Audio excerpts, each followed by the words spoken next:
परिस्थितीमध्ये विमान अपघातामध्ये राज्याचे उपमुख्यमंत्री अजितदादा पवार यांचं दुःखद निधन झाल्याची वार्ता सर्वांना मिळाली आणि संपूर्ण महाराष्ट्रामध्ये शोककळा पसरली। खरं म्हणजे श्री अजितदादा पवार महाराष्ट्रातले एक लोकनेते होते आणि महाराष्ट्राच्या कानाकोपऱ्याची माहिती असलेला, महाराष्ट्राच्या प्रश्नांची जाण असलेला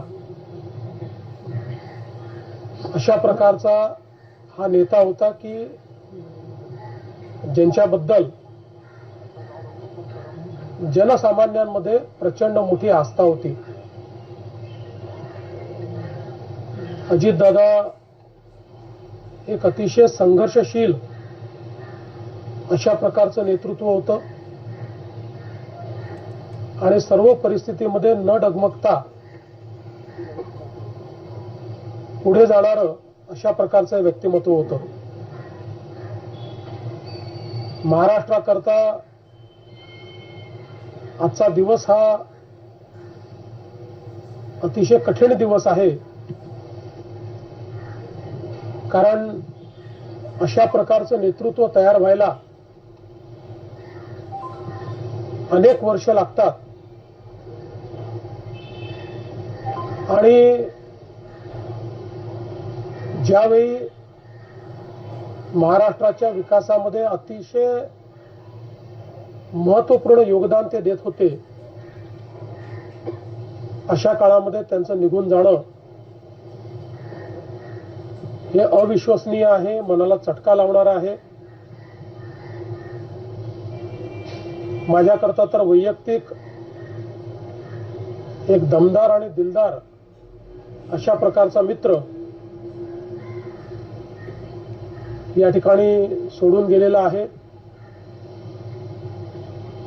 त्यांच्या कुटुंबावर देखील हा प्रचंड मोठा आघात आहे।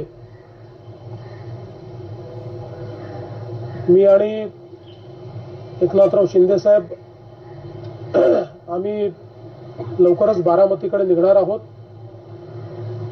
सकाळपासून मी सगळ्यांच्या संपर्कात आहे।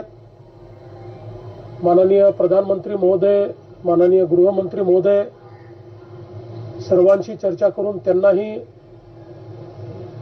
घडलेल्या परिस्थितीची सगळी कल्पना मी दिली आहे। त्यांनीही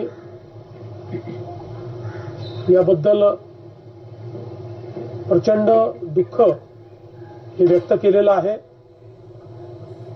एकूणच देशातच या संपूर्ण प्रकरणामुळे हळहळ पसरलेली आहे।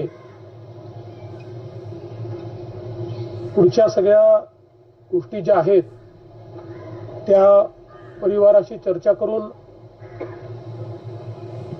ठरवण्यात येतील। सकाळी सुप्रियाताईंशी माझं बोलणं झालं, त्यानंतर पार्थ पवारांशी माझं बोलणं झालं। एकदा संपूर्ण परिवार बारामतीला पोहोचल्यानंतर पुढच्या सगळ्या गोष्टींचे निर्णय हे त्यांच्या संमतीने घेतले जातील। महाराष्ट्रामध्ये आज शासकीय सुट्टी आम्ही घोषित केलेली आहे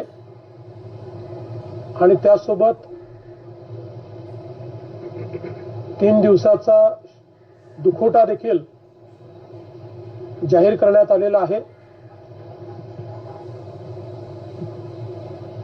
पुढच्या सगळ्या बाबींची कल्पना ही आपल्याला लवकरच देण्यात येईल, पण मला असं वाटतं की कधीही भरून न निघणारं अशा प्रकारचे नुकसान आहे। महाराष्ट्रातनं असे लोकनेते गेल्यानंतर जी पोकळी तयार होते ते भरून काढणं हे अतिशय कठीण आहे आणि निश्चितच इतक्या सोबत, इतक्या जवळून आणि इतक्या संघर्षाच्या काळात एकत्रित काम केलेलं आहे की त्यातनं खरं तर अशा गोष्टीवर विश्वास ठेवायलाच मन तयार होत नाही. तर पुढच्या ज्या काही गोष्टी जशा ठरतील तसं आपल्याला कळवण्यात येईल.